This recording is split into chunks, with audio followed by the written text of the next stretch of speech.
My name is Emma, and I will be taking you on a virtual field trip to a very special place, the Gargaú Reserve in northeastern Brazil. This reserve is located in the state of Paraíba, about 20 miles outside of the capital city, João Pessoa. It is one of the very few fragments of Atlantic forest left in this region of Brazil, making it an important sanctuary for plants and wildlife. Let's zoom out a bit. Why is the Atlantic forest considered to be one of the most threatened biomes in the world? This area has a long history of land modification by humans, which continues into today. The Portuguese arrived in northeastern Brazil in the 1500s and soon after began planting sugarcane and other crops. Before their arrival, indigenous people like the Tupi had been carefully altering the landscape through semi-nomadic farming for thousands of years. When thinking about the biodiversity in Brazil, for many people, the Amazon first comes to mind. However, the Atlantic forest is just as diverse, if not more, especially in plants and birds. The Atlantic forest stretches along the coastline of Brazil, with the thinnest strip located here in the northeast. To the west lies the dry and shrubby Caatinga biome, the only endemic biome of Brazil, so there are some interesting transitional areas around where the two meet. There are 8 subregions of this biome. The Gargaú Reserve is located in the Pernambuco Center of Endemism, or the PEC, the most degraded and least studied region of this already threatened hotspot. This really is quite unfortunate, as the PEC is home to some of the rarest and most interesting species on the planet. The drive from João Pessoa takes about an hour. The sun rises at 5 a.m. here, so for the best birding, I recommend getting up pretty early. Driving out of the city, you can see just how much sugarcane dominates this landscape. Finally, off of the main road, you can begin to make out a stretch of dark green that is a reserve.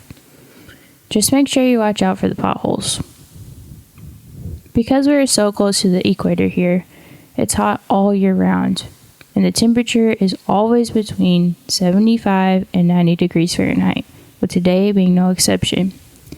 It's also the start of the rainy season, and the humidity is no joke. We have arrived. As the crow flies, we're just a few miles from the beach right now. Making our way to the trail, we see many footprints on the road left after a recent rain. This one here looks like it's from an agouti. We also see many domestic dog tracks, which along with cats are 2 invasive species that cause great harm to the local fauna here. I look up and see a pair of lesser yellow-headed vultures, doing something really interesting I'd never seen before. They were eating the fruit of this oil palm tree. I looked this up when I got home, and although normally scavengers, this species has been documented to eat palm fruit in other places like Central America. Right after the vultures, we spot one of the rare species of primates here in the reserve, the blonde capuchin. It is classified as endangered by the IUCN, and there are around 500 individuals left on the planet. This young juvenile was also eating the palm fruit. In Gargaú, primatologists have conducted population viability analyses and infectious disease studies on the blonde capuchin population that lives here, unfortunately finding them at great risk. The other 2 primates in the reserve are the common marmoset. This one here had a pretty cute smile. And the red-handed howler monkey, which is classified as threatened on the red list. The howler monkey is much shyer than the capuchin and the marmoset, but I was able to snag this photo of one high up in the canopy. They usually call in the morning and evening and can be heard from miles away, hence the name. Just listen. This forest is full of ants of all shapes and sizes. It might be a little hard to tell, but this ant is huge. I tried to put my lens cap next to it to show the size here. It belongs to the genus Dinoponera, which has the largest worker ants in the world, reaching up to 4 centimeters in body length. These medium-sized red ants are probably Ectotoma tuberculatum, which are common and an important food source for the huge variety of ant-eating birds here. Mammals like the southern tamandua I saw on this trail during a previous visit also depend on ants. Close to the ants, I spotted this wasp digging around its nest. I'm not too sure what it was up to, but I could have watched it all day. There are also plenty of mosquitoes and other biting insects around, so make sure to bring a long sleeve shirt if you visit. The Atlantic Forest biome has some 7,000 species of trees and shrubs, and around 50% of them are endemic. The trees all have their own tiny microhabitats made up of lichen, epiphytes, and minuscule creatures. Some of the trees here in the reserve are marked with these tags from past inventories, like this one. Looking back towards the ground, I see this Polychorea colorata, which is toxic to humans.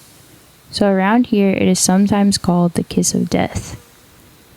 This other beautiful purple flower is Dicorisandra procara, which stands out in the green of the understory. It's endemic to the Atlantic forest. Although Gargaú does have a lot of native species, there are plenty of invasive plants and trees that have spread throughout. This jackfruit is actually native to India and was introduced to Brazil in the 1600s. But since this plant is so well adapted and commonly eaten, it is now an important food source for both humans and animals alike.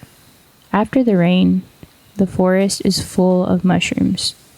I saw these interesting white mushrooms and these other ear-shaped ones. Mushrooms are quite hard to identify here, so I'll leave that up to the experts.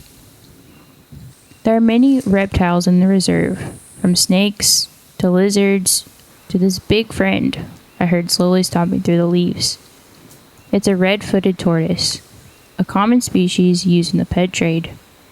I was happy to see it in its natural habitat. One of the most threatened groups among all here are amphibians, as they are very sensitive to changing habitat. I luckily spotted this tiny frog and got a cool photo before it jumped away.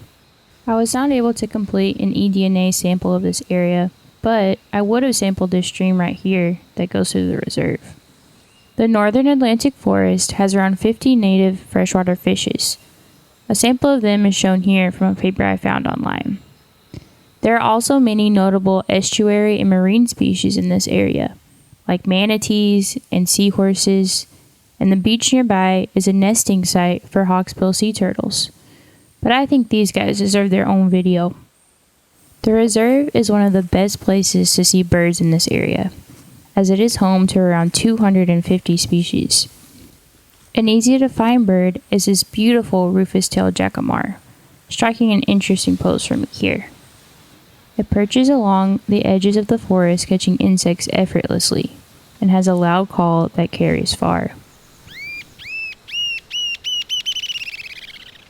This tiny rufous hermit also wanted us to know it can sing loudly. Another resident of Gargaú is this blue-backed mannequin, which performs a spectacular group display called a lek to impress females during mating season. There are several globally threatened birds in Gargaú that deserve mentioning.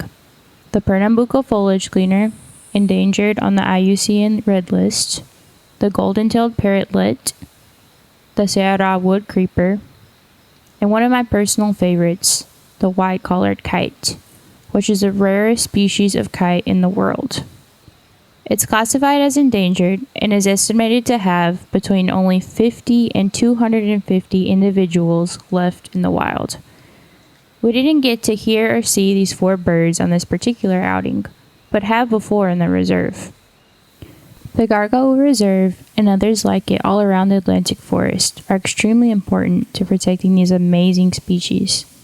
Although the biodiversity in this area has suffered from centuries of deforestation, nature is still finding a way. Thank you for joining me on this virtual field trip. I hope you can visit in person one day.